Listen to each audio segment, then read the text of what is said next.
اعوذ باللہ من الشیطان الرجیم بسم اللہ الرحمن الرحیم الذین آتیناہم الکتاب یتلونہ حق تلاوتہ اولئک یؤمنون بہ ومن یکفر بہ فاولئک هم الخاسرون۔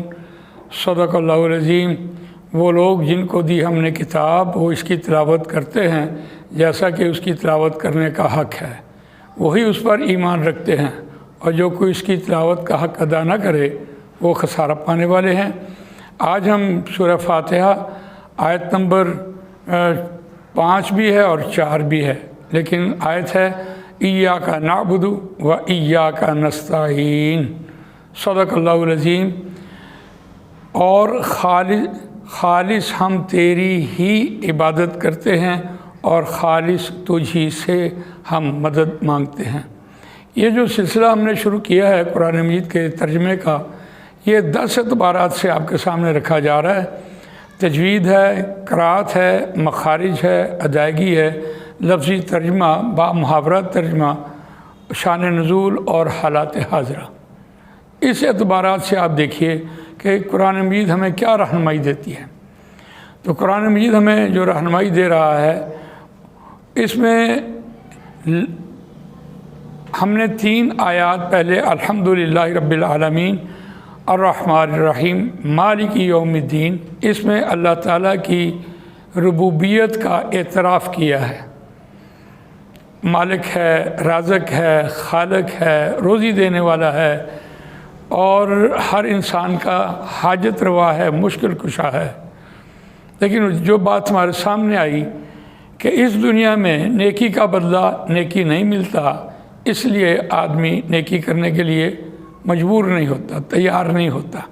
اللہ تعالیٰ نے مالک یوم الدین میں یہ بات بتائی کہ اگلے جہان میں اس نیکی کا بدلہ ملے گا، لہذا احسان کرنا نہ چھوڑیں، احسان کرتے چلے جائیں۔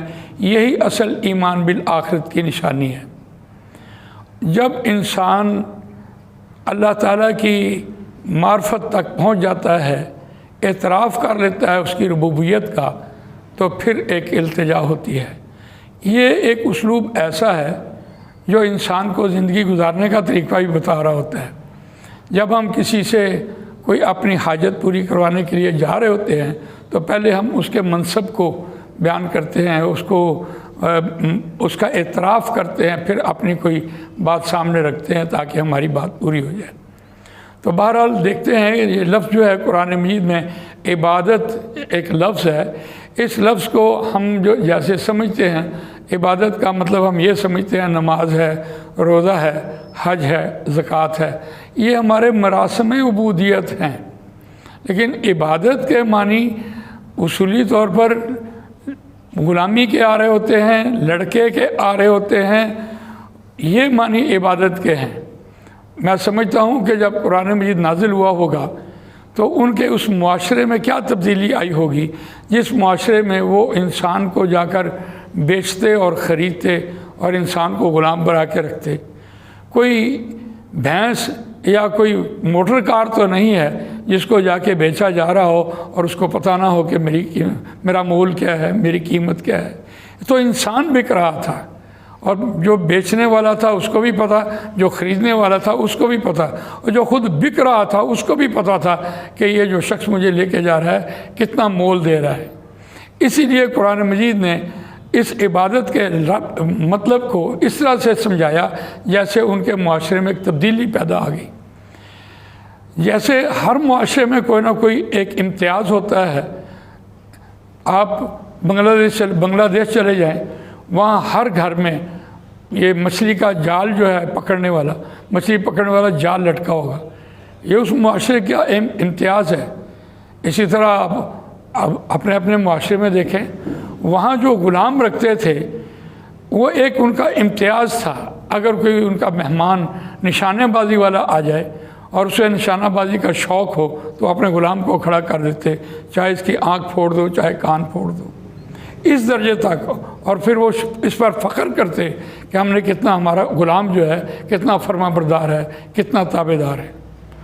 میں سمجھتا ہوں کہ یہ جو عبادت کا لفظ ہے، اس عبادت کے لفظ میں ان کے پورے سسٹم کو تبدیل کر دیا۔ ان کو تو یہ عربی سمجھ آتی تھی۔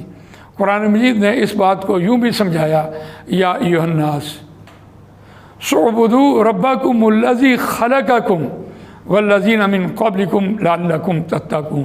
اے بنی نوع انسان، عبادت کرو اپنے رب کی۔ کون رب؟ جس نے پیدا کیا، جو تمہیں روزی دیتا ہے، وہ تمہارا رب ہے، خالق ہے، مالک ہے، رازق ہے۔ اور وہاں جو اشارہ کیا جا رہا تھا، مکے والے لوگوں سے کہا جا رہا تھا کہ کیا تم جو ان انسانوں سے غلامی لیتے ہو، غلام بنا کے رکھا ہوا ہے، صرف روٹی اور یا جاڑے کے لیے کچھ دے دیتے ہوگے، رہائش دیتے ہوگے، لیکن کیا تم نے اس کو پیدا کیا ہے؟ جس ہستی نے ان کو پیدا کیا ہے، غلامی کا سزاوار تو وہ ہستی ہے۔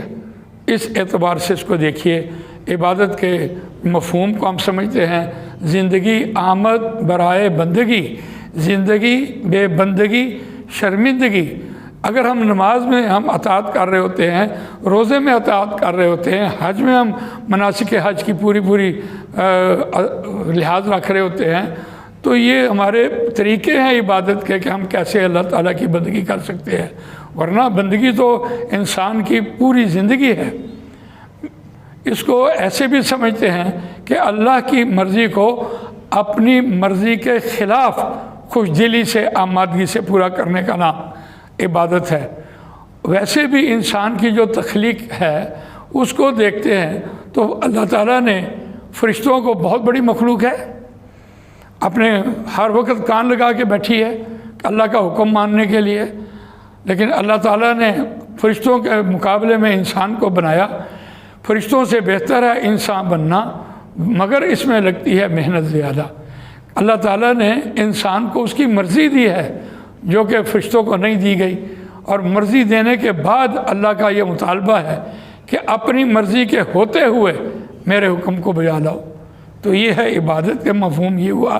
تو اب ہم دیکھتے ہیں کہ ہم نے اس اعتراف کے بعد یہ تسلیم کیا ہے کہ خالص ہماری بندگی عبادت کی یہی ہستی اللہ، یہی عبادت کے لائق ہے، ہم اسی کی بندگی کریں گے۔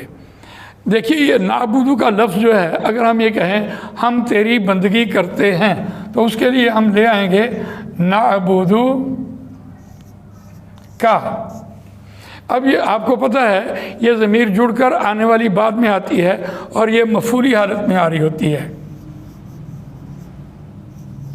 لیکن جب کسی ایک لفظ کو، کسی بھی مضارع کے ایک لفظ کو ہم حصر بنانا کی کوشش کریں یا حصر بنائیں، تاکید میں لے کے جائیں، تو اس تاکید میں پھر اس کا ایسا ہوگا کہ اس کی جو ضمیر جڑی ہوئی ہے اس کو ہم باہر نکالیں گے، کا نعبدو۔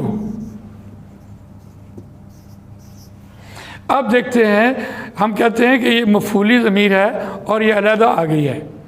علیحدہ آنے والی مفعولی ضمیر صرف ایک ہی مقام پہ آتی ہے۔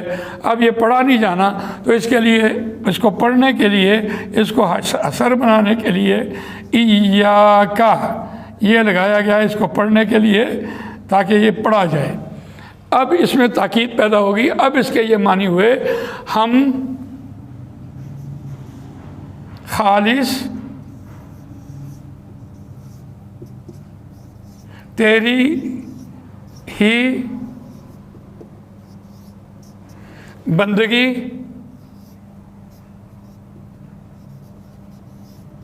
کرتے ہیں یا کریں گے۔ اب یہ تاکید پیدا ہو گئی خالصتاً۔ اس کے بعد دیکھیے یہ جو آگے واو لگی ہوئی ہے یہ عاطفہ ہے۔ ایک طرف تو اللہ کا حصہ بنا اور دوسری طرف جو انسان مانگ رہا تھا وَإِيَّاكَ نَسْتَعِينُ، خالص ہم تجھی سے مدد مانگتے ہیں۔ باب استفعال میں آیا ہے، عین واو اور نون اس کا روٹ ہے۔ استعونا یستعوینو، نستعینو ایسے بنتا ہے اور اس کے معنی ہے مدد مانگنا۔ باب استفعال میں چلا گیا۔ کس کے مقابلے میں مدد مانگی ہے؟ شیطان کے مقابلے میں مدد مانگی ہے۔ شیطان ہمارا دشمن ہے اور وہ ہماری سنتا ہے، ہم اس کی نہیں سنتے، وہ ہمیں دیکھتا ہے، ہم اسے نہیں دیکھتے۔ ہم جو پلاننگ کر رہے ہوتے ہیں وہ ہماری عبادات میں، معاملات میں، اخلاقیات میں وہ ہمارا دشمن ہے۔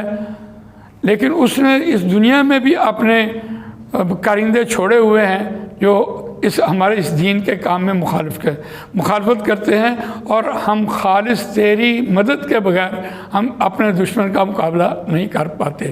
اس لیے اس سے بعد جو مانگی جا رہی ہے وہ شیطان کے مقابلے میں مانگی جا رہی ہے۔ بہرحال اللہ تعالیٰ مجھے آپ کو قرآن مجید پڑھنے، سمجھنے، اس پر عمل کرنے، اس کو دوسروں تک پہنچانے کی توفیق عطا فرمائے۔ آپ ہمارا یہ یوٹیوب چینل دیکھیے، ہم کوشش کریں گے کہ آپ کے سوالوں کا جواب بھی دیں، اور اگر آپ کو کوئی بات اس میں سے نہیں لگی ہے تو آپ اپنے کمنٹس میں بیان کریں۔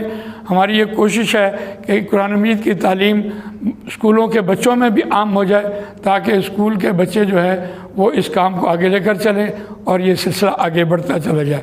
سبحانک اللہم و بحمدک، نشہد ان لا الہ الا انت، نستغفرک و نتوب الیک۔ جزاک اللہ خیر۔